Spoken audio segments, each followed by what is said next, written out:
On March 11, 1884, two of the West's most feared gunmen walked into San Antonio's vaudeville theater together. Ben Thompson had killed the theater's former owner less than 2 years earlier. Beside him was King Fisher, a former outlaw who had somehow become an acting sheriff. Word of their arrival moved through the building before they did.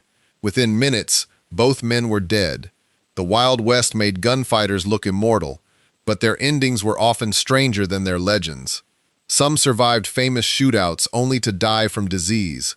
One was crushed beneath a wagon. One was found beneath a tree with a bullet wound that still fuels arguments. Another reached the 20th century, only to be dragged from a jail and hanged by a mob. These are not stories about how gunslinger legends were born. They are stories about what finally happened when the legend ran out. This was not the clean, face-to-face duel that later movies taught audiences to expect. Thompson was shot from behind, gunfire tore through the theater, and no one was ever convicted for killing either man. Ben Thompson had already lived several lives before he returned to the vaudeville theater.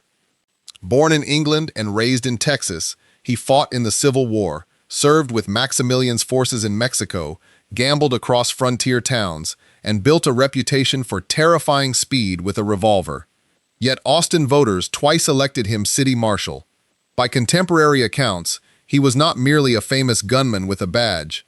He was regarded by many citizens as an effective officer. Then a card game quarrel in San Antonio pulled him back toward the life everyone thought he understood. In July 1882, Thompson killed vaudeville owner Jack Harris during a confrontation. A jury later acquitted him, and Austin welcomed him home. That victory may have made his final decision easier to understand and harder to excuse. On the night of March 11, 1884, Thompson returned to the very theater where Harris's partners and friends still had reasons to hate him. King Fisher went with him. Fisher's own story was almost the reverse of Thompson's. He had risen in the lawless Nueces Strip as a rancher and outlaw figure, feared for his influence and his armed followers. Then he moved toward respectability. By 1883, he was serving as acting sheriff of Uvalde County and planning to run for the office. One man had moved from lawman back toward dangerous gambling circles. The other had moved from outlaw power toward a badge. They entered the same theater, and both transformations ended in the same room.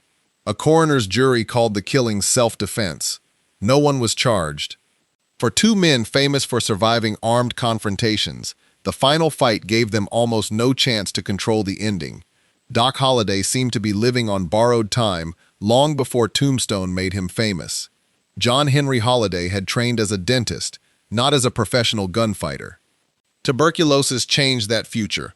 He moved west for his health, drifted toward gambling, and discovered that a dangerous reputation could be useful around card tables. The legend eventually made him into one of the deadliest men of the frontier. The surviving record is much less certain than the legend. What is certain is that Holliday stood beside the Earp brothers during the gunfight near the OK Corral in 1881. He then joined Wyatt Earp during the violent aftermath that followed Morgan Earp's murder. For years, Holliday lived with two threats beside him. One came from enemies with guns. The other was already inside his lungs. By 1887, the second threat had won. He traveled to Glenwood Springs, Colorado, hoping the mineral springs might offer relief. His tuberculosis was already in its final stage. On November 8, 1887, Doc Holliday died in bed at only 36.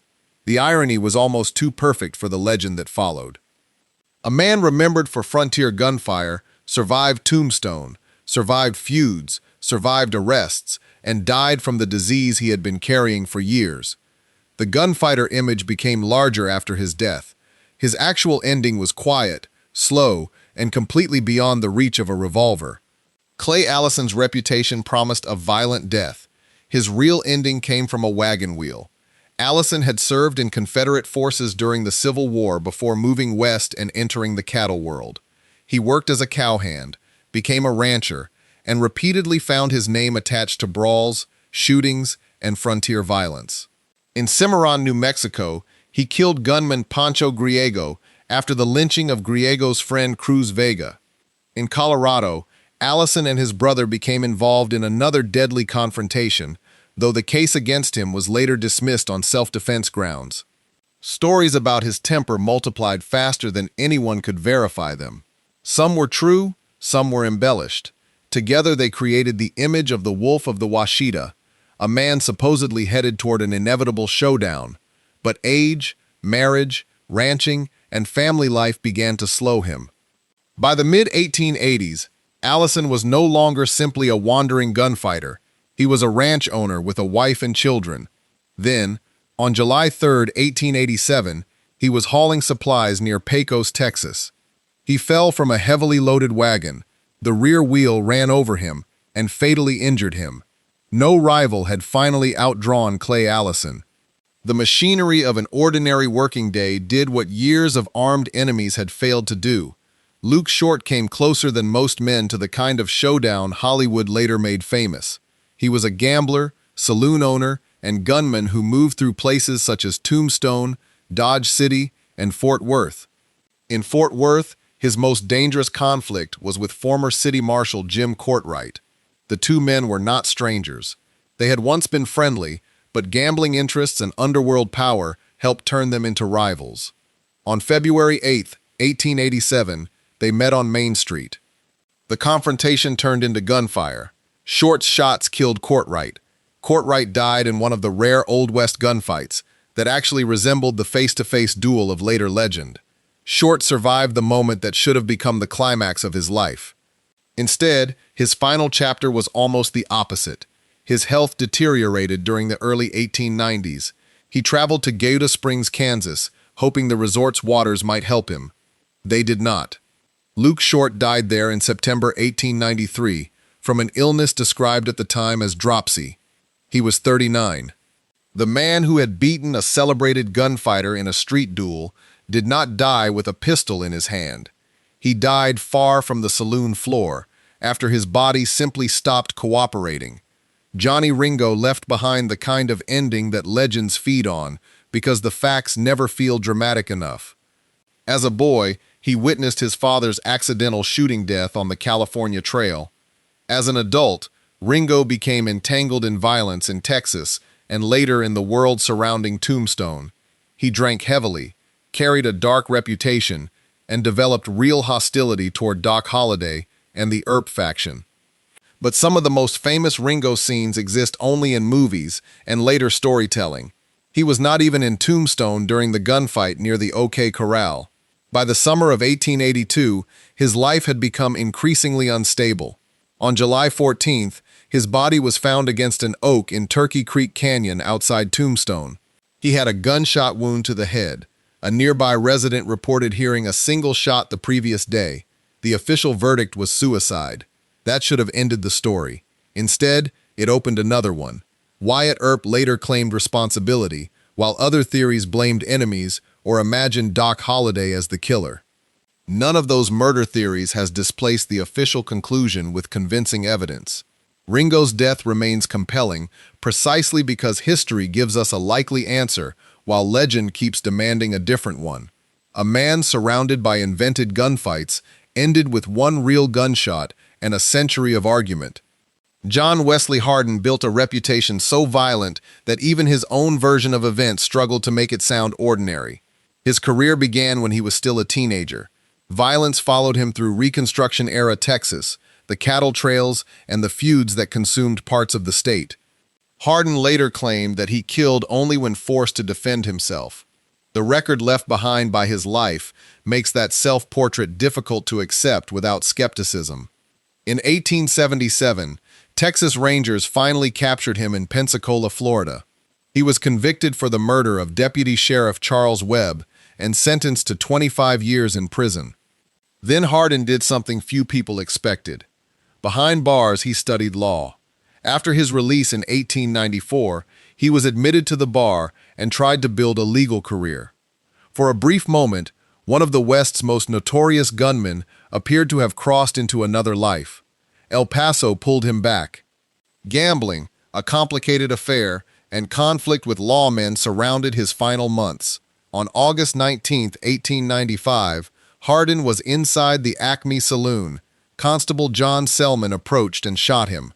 Hardin died almost instantly. The man who had survived years as a fugitive, a gunfighter, and a prisoner was killed after becoming an attorney. His final transformation had been real. It simply was not strong enough to erase the enemies and habits that had followed him into El Paso. Jim Miller's ending came after the frontier was supposedly disappearing. By the early 20th century, railroads, courts, telephones, and growing towns had changed the West. Miller still carried the reputation of a notorious gunman and suspected hired killer. In 1909, he was jailed in Ada, Oklahoma, accused of taking part in the murder of former lawman A.A. Bobbitt. The case had not reached a final verdict. That distinction mattered to the law. It did not matter to the men who came for him. Before dawn on April 19, a mob overpowered the jailers and removed Miller and 3 other prisoners. The 4 men were taken to a nearby livery barn. There, the mob hanged them. No jury ever delivered a verdict on Miller for Bobbitt's murder. The mob made certain that no jury ever would. Oklahoma historians later described the Ada lynching as a symbolic end of the Old West.